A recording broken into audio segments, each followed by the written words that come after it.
যে এই যে পরিবহন ব্যবস্থার প্রসার এবং সৃষ্টি হয়েছে, প্রসার হয়েছে এবং ভবিষ্যতে আরো এই পরিবহন কিন্তু কেউ বন্ধ করতে পারবে না। কেন আমি একটু উদাহরণ দিয়ে বলি।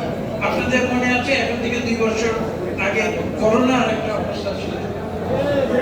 করোনার সময় কিন্তু মানুষজন ঘর থেকে বের হতো না, পরিবহন ব্যবস্থা প্রায় থেমে গিয়েছিল। জুমের সৃষ্টি হয়েছিল, জুম দিয়ে মানুষ কথা বলতো, মিটিং করতো, সবকিছু করতো। কিন্তু দেখুন আজকে কি হয়েছে, জুম কিন্তু গাড়ি ঘোড়া বাস ট্রাক তার যে প্রয়োজন সেই প্রয়োজনীয়তা কিন্তু বন্ধ করতে পারে। ট্যাক্সি, সিএনজি, অটো রিক্সা 2 বছর 4 বছর আগে করোনার আগে যত ছিল এখন তো ডাবল হয়ে গেছে।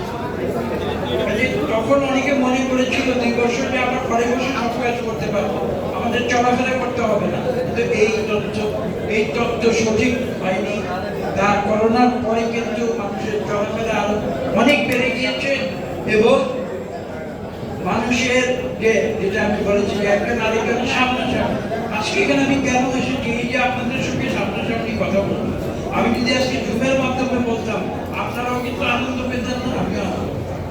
কাজেই এইসব কারণে মানুষ একজনের সঙ্গে আরেকজনের যে সম্পর্ক, এটা একটা চিরন্তন বিষয় এবং এটাকে সফল করার জন্য, এটাকে সম্ভব করার জন্য কিন্তু এই কমিউনিকেশন সিস্টেম এবং এই যে পরিবহন, এই পরিবহন কিন্তু পৃথিবীতে মানুষ যতদিন থাকবে।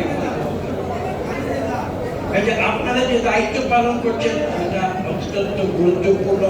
বিশ্ব সমাজে একটা অত্যন্ত গুরুত্বপূর্ণ দায়িত্ব পালন করছেন এবং যারা রাষ্ট্র চালায়, আমি মনে করি শুধু আপনাদের বুঝলে হবে না, যারা রাষ্ট্র পরিচালনা করেন তাদেরকেও দিতে হবে। আমি কথাগুলো বলছি এই যে একটা ব্যবস্থা, এই ব্যবস্থার গুরুত্ব সরকার যদি বুঝতে পারে তাহলে আপনাদের সকল রকমের সহযোগিতা সরকার দেবে। মহান আল্লাহ তাআলা যদি আমাদের আমরা তো এখন চলে যাওয়ার পথে আছি, মহান আল্লাহ তাআলা যদি কোনো সুষ্ঠু নিরপেক্ষ নির্বাচনের মাধ্যমে আমাদের সরকারের দায়িত্ব পরিচালনার সুযোগ যদি এই দেশের মানুষ আমাদের দেয়, আমি স্পষ্ট ভাষায় আজকে বলে যাচ্ছি, আমি যদি কোনো সুযোগ পাই আমি সবার আগে আপনাদের যে যৌক্তিক দাবি দেওয়ার জন্য পূরণের জন্য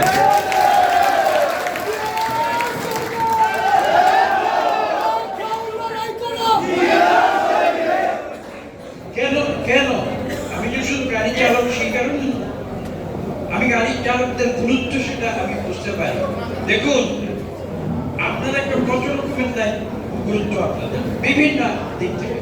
আপনারা একটু আগে যেটা বলেছি যে মানুষের সমাজে মানুষের মধ্যে যে যোগাযোগ, একজন আরেকজনের সঙ্গে যে ইন্টারাকশন করতে চায়, সম্পর্ক স্থাপন করতে চায়, সেই প্রক্রিয়াটি কিন্তু আপনারা সফল করছেন। আপনারা না থাকলে কিন্তু সেটা সফল। গাড়ি চালক না থাকলে গাড়ি চলবে, গাড়ি চালক যদি না চলতে এক জায়গা থেকে আরেক জায়গায় দিতে হবে।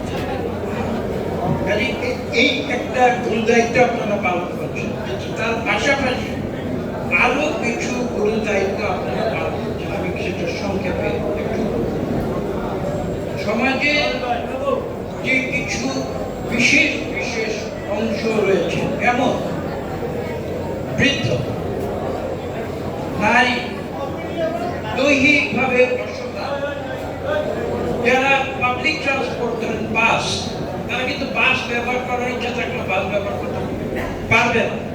তাদেরকে কিন্তু কষ্ট হলেও যদি অর্থনৈতিক সংবাদে নাও থাকে তাহলেও কিন্তু হয় একটা সিএনজি চলতে হবে, যদি একান্ত না পারে একটা রিক্সা